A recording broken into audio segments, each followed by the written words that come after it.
So hello everybody. I want to work on the remainder of chapter 14 this morning, and we'll get about 30 slides, but I'll go through them. A lot of them revolve around what affects dividend policy from different companies. So there's a couple of slides with many bullet points that determine whether or not companies are going to pay dividend policy and legal issues around that. All right, so a couple of these we'll go through this. Most states prohibit corporations from paying out cash dividends, any portion of the company's legal capital, which is simply the par value of common stock. If you remember par value from 330, it was when the stock was originally issued. It's given an arbitrary value, let's say $1. Okay, so that can't be touched. And there's other definitions of illegal capital, and any paid-in capital in excess of par, which is on the original book, added to the book value of the stock, right? So that can't be paid out in dividends. So if you remember par value in excess, so go to a balance sheet on the right-hand side on the liabilities, and you'll see the original value of the stock has got two components: the par value and the paid-in capital in excess of par.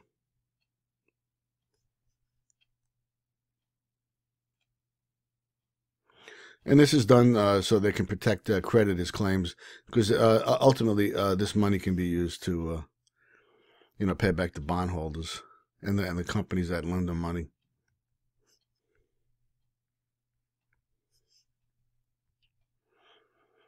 All right, so hold on, I think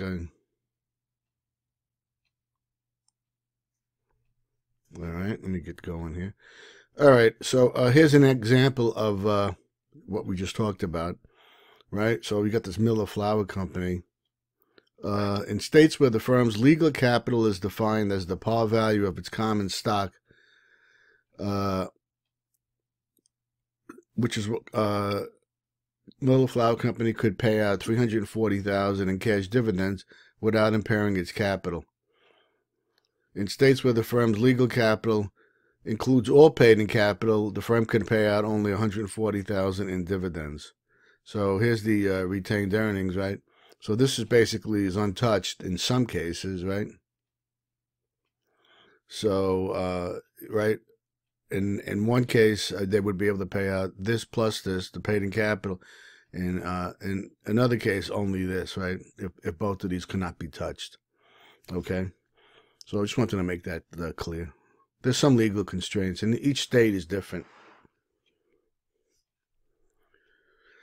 All right, so if a company has basically overdue liabilities where they owe people money, right, or was legally insolvent or bankrupt, they can't pay out cash dividends. And also there's IRS rules with regards to dividends, accumulating earnings. All right, so often the firm's ability to pay cash dividends is constrained by restrictive provisions in the loan agreement, right, in the bond agreement, right, the restrictive covenants, right. That determines how much and if any dividends can be paid out. The bondholders have a say in that. So the payment of cash dividends is constrained by this legal document, and it can only go up and they can only pay them when they receive a certain level of earnings.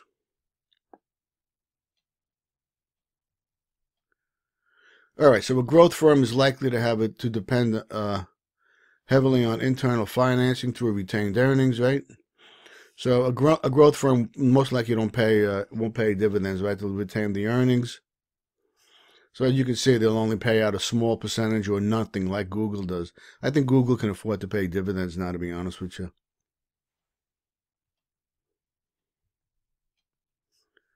All right. Basically, a couple other things here. Again, back to taxes. If a firm has larger percentage of wealthy stockholders who have sizable incomes, it may decide to pay out a lower percentage of its earnings to allow its owners to delay the payment of taxes. So if it's a, if it's basically like a privately held company, let's say. All right, so this is kind of like, owners who are maybe private. If it appears that the owners have better opportunities externally, the firm should pay out a higher percentage of its earnings. Anyway, I mean, how do they know? It's not, for little guys like you and me. I'm sure that's for private companies.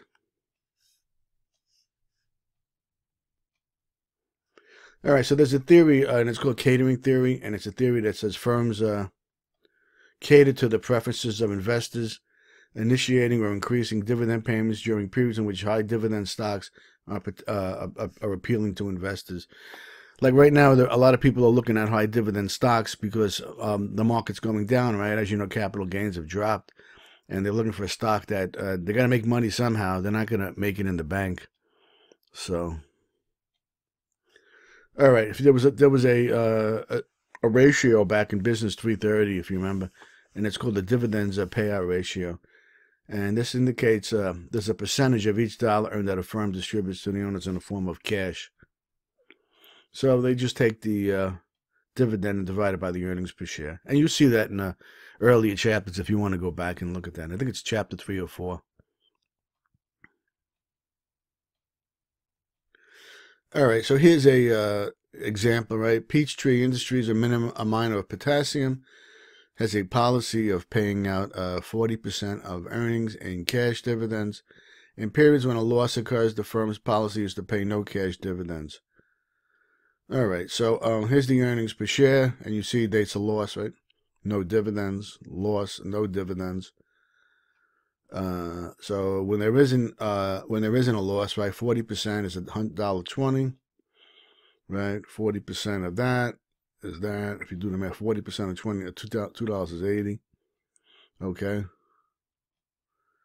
So, and then they get the average price per share of stock here. I don't know what the maybe this was in the book, but I have no way of telling where they got that number from. All right, so there's different dividend policies, right? Regular dividend policies is like when I get my dividend and it's reinvested in more shares. A regular dividend policy is often built around a target dividend payout ratio. And they do this, it's a stated dollar dividend, right? And that's what I normally get. And you can go on Google. Any company you're interested in, they'll tell you what the dividend is.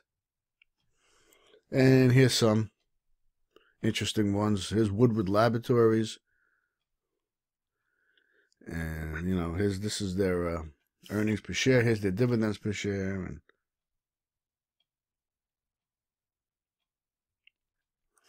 all right, so a low and a rate. Here's another basically definition.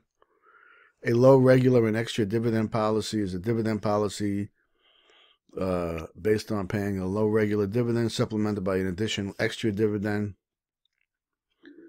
So an extra dividend, and Costco paid me this a couple of years ago, is an additional dividend optionally paid by the firm when earnings are higher. Costco had a lot of extra cash, so they distributed it in the form of a dividend.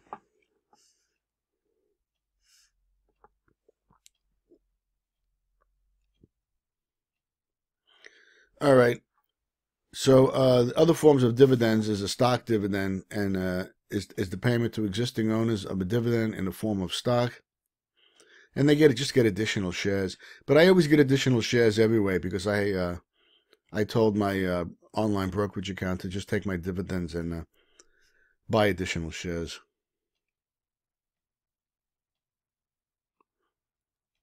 And the money goes into my it's really my stockholders' equity account rather than an outflow of funds.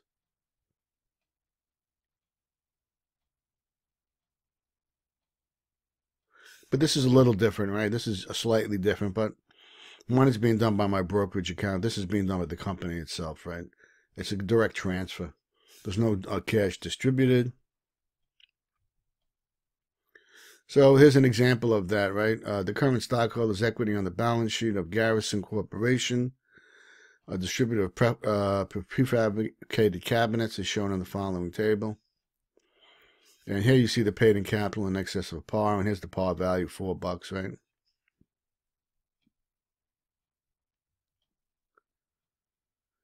And, you can go through these numbers. If you have any questions, email me. They're pretty simple to go through. Here's another one. Mrs. X owned 10,000 shares of Garrison, and they're going through these numbers. So it's worthwhile to go through these. All right, a stock split is when I've had that happen to me before too. The company cuts the price, let's say in half or maybe a third or whatever, and will either give you twice the amount of shares, right? And they lower the price so they make it more convenient for people to buy more shares, right? So the market for the stock is larger. And sometimes there's a split, which is the other way. They'll if you have 2 shares, they'll raise the price and give you 1. So all these terms, you should read the chapter and be familiar with these terms because you're going to be trading stock someday, and you really want to know how to do this. All right, so here's examples of splits, a stock split, and the firm declared a 2-for-1 stock split, and they're showing you at the end, right, the equity doesn't change, right? So it's just that now you have, instead of having 200,000 shares, you have 400,000 at $1 par value, right? So there's nothing magical there. All right, here's a personal finance example. You can go through that. And, Shakira here. I think she's a singer, isn't she? All right, so that's about it for this chapter. All righty, everybody. Have a good Sunday.